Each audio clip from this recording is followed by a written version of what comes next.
Ho aminareo rehetra ny riavana ny fahasoavana sy ny fiadanana avy amin'Andriamanitra Ray zanaka ary fanahy masina. Hivavaka isika. Raha iaho misaotra anao indray izahay fa lehibe ny fitantananao sy ny fitsabiananao anay.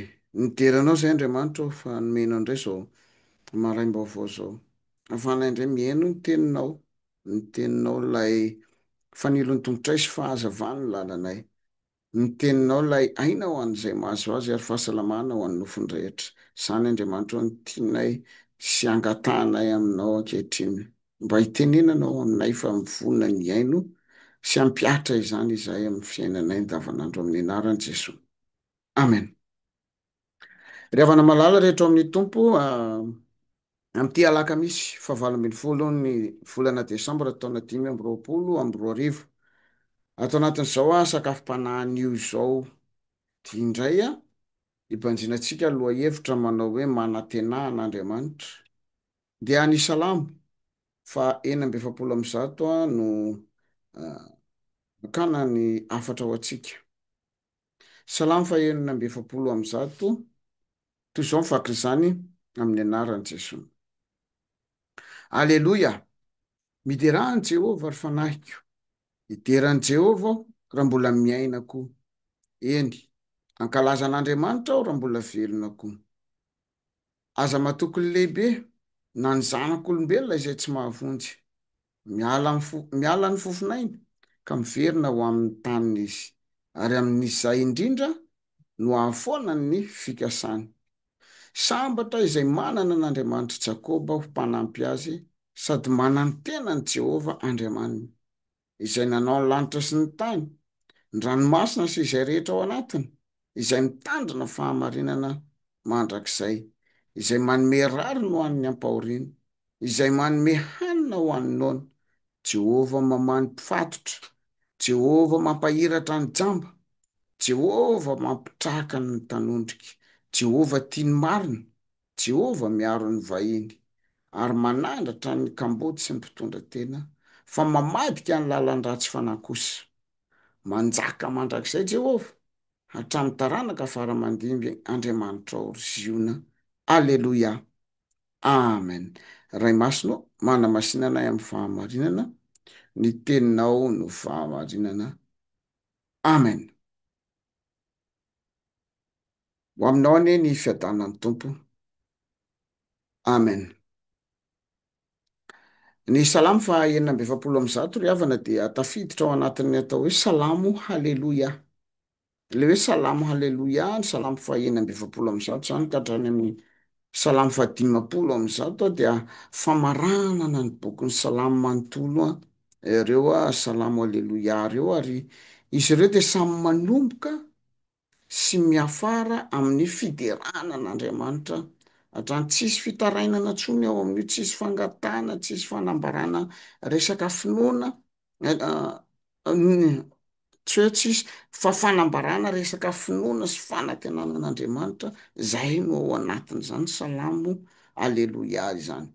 Ara-tantara ireo salamo ireo no ireo dia azo ifandraisana amin'ny vanim-potoana, azo raisina tamin'ny vanim-potoana taorian'ny fahababoana zany, izay fotoana tena mbola narefo, namparefo tsara ny zanak'Israely.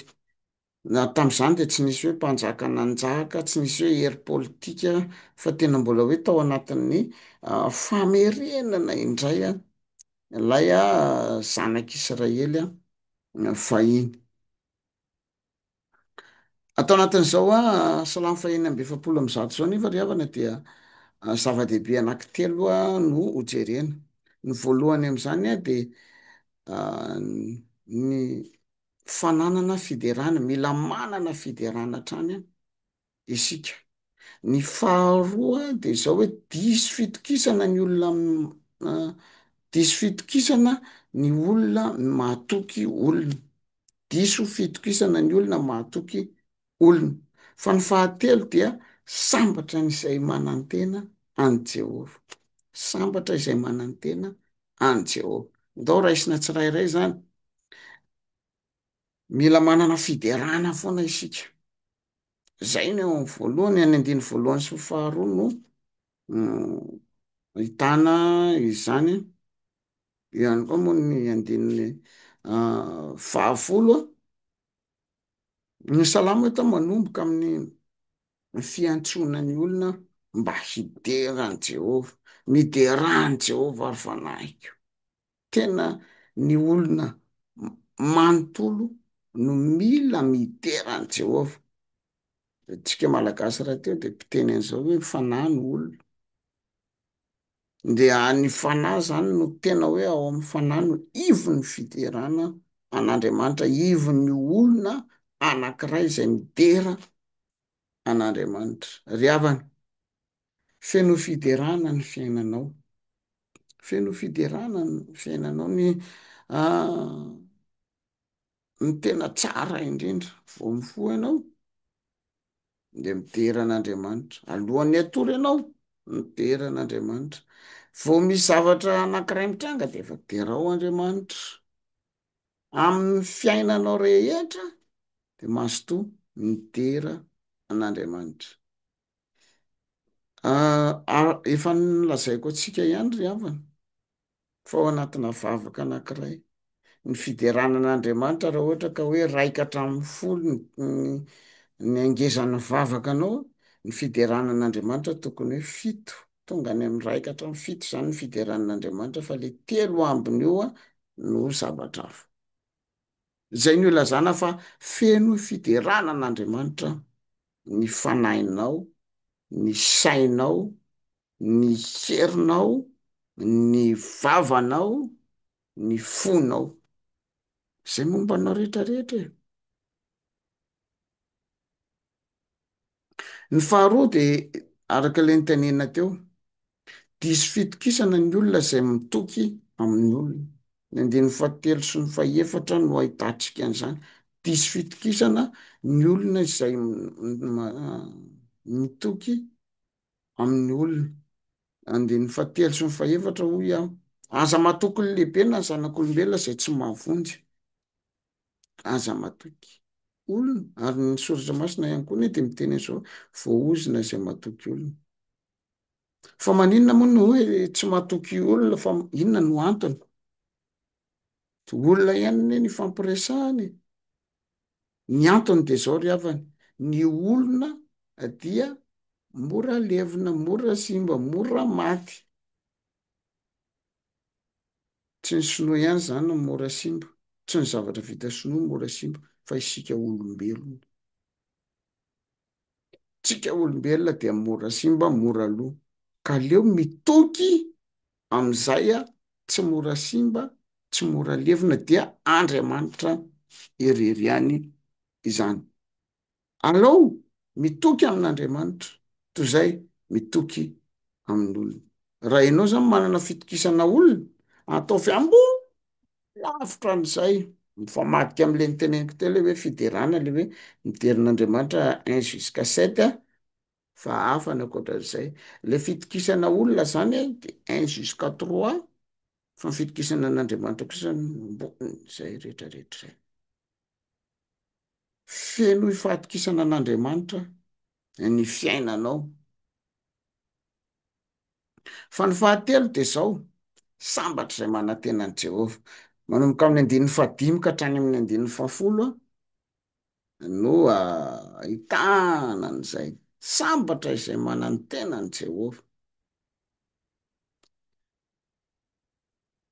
Ny soratra masina amin'ity manomboka amin'ny andininy fahadimy ka hatramin'ny fahafolo ity de mampiseho mahay izy azy an'Andriamanitra, lay mpahary, lay mpitsara marina, mpamonjy ny ory, mpandray ny malemy, ny marefo, ny izay lazaina hoe ambany tahaka ny jamba, ny mpivaditra, ny kamboto, ny mpitondra tena, ny vahiny, ny nona, ny mangetaheta, reny rehetra rehetra reny mpandray an'izany ny Jehova. Ary tena anehoana ny fahatsaran'Andriamanitra izany ny andininy fahadimy ka hatramin'ny fahafolo ity.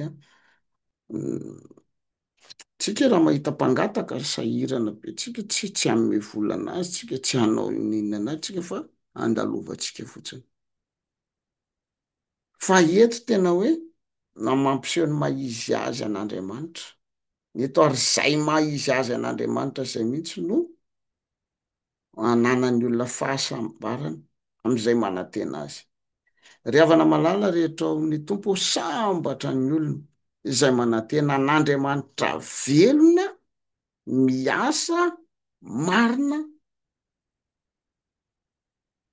Zay no mahatonga atsika manana fahasambarana satria nahoana lay andriamanitra ivavahantsika andriamanitra hafa tanteraka tsy mitovy amin'ny andriamanitry ny olona sasany. Andriamanitra pahary tsy maro ninina sy ny andriamanitry ny olona sasany fa ny andriamanitra izay vavahantsika kosa andriamanitra pahary. Azakivy ry havana, raha toa ka misedra ny tsy marina ianao na misedra ny zavatra herinao hoe tsy rariny fa izao mazotoa miaina ny fanantenana an'andriamanitra, manana fanantenana ny Jehovah Andriamanitra fa izay no mahasambatra anao. Manana fanantenana ny Jehovah Andriamanitra lay tsara marina, lay mpamonjy ny ory, lay olona manana fo antra maro-po be famindrapo, manana fanantenana an'Andriamanitra rehetra. Ivavaka isika. Tompo rainay be fitiavana, be indrafo, be fahasoavana misaotra anao hatrany izay. Midera mankalaza manome voninahitra anao zay Andriamanitra noho ny amin'ity fotoana ity izay nafahana indray ny ainao anao tamin'ny alalan'izao sakafom-panahy izao indray. Tompo, mideranao misaotra anao izahay noho ny fitiavanao sy ny fitantananao ny fiainanay. Ary misaotra anao Andriamanitra fa asainao izahay hitoky aminao lay Andriamanitra marina, lay Andriamanitra pahary tsara marina, lay Andriamanitra be indrafo, be fahasoavana. Ary anantenanao mandrakariva izay amin'ny fiainanay, amin'ny fiainanay rehetra mihitsy. De misaotra Tompo amin'ny anaran'i Jesoa. Amen. Eny ary, samy hitahina Andriamanitra indray ry havana, miraso daholo.